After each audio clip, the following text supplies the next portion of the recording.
what is it that inspires you the most about these marginalized queer communities? Um, I've always believed in the goodness of humanity. I've always believed in the inherent generosity of spirit in humanity, and I see it reflected so vitally and so immediately in marginalized communities.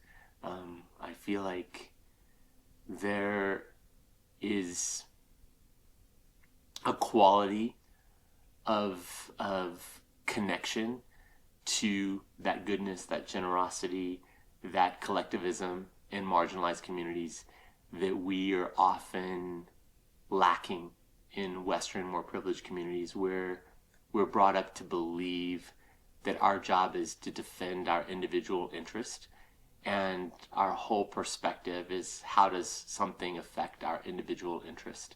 Um, that robs us of a lot of our our basic drive for the well-being of everyone, for the inclusion of everyone, for the care of everyone and the consideration of everyone. So I think my attraction to marginalized communities is they have not forgotten what is such a basic and key element to the survival of the planet and the survival of humanity. Mm. Yeah, no, that's very well put. I love that. It gets, yeah, like you said, community. I mean, Yeah. and just not not everything can be self-serving while also serving someone else. Yeah. I think that's a really good way to look at it. I know in the U.S. we get very caught up in the you, the me. It's like the individual life, liberty, pursuit of happiness, but it's like the pursuit of your happiness instead of the pursuit of your community, and having those, like we were talking about, the connection to humanity overall. And I think if we're honest in the West, um, even though we have ample resources and we focused our lives on the actualization of our own interest and destiny, um, we're largely a joyless community. Even when we achieve our goals, there's a lack of joy. There's just more of attention on more goals and more of whatever.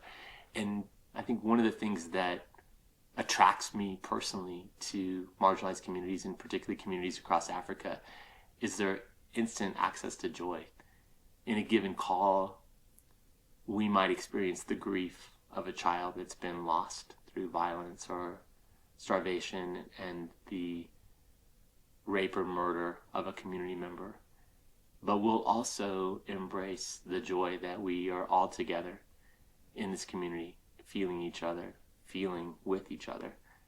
And that access to joy is visceral and immediate. And so I think this is another element of what marginalized communities and what communities across traditionally resource deprived regions offers us in the West. And our humble ability to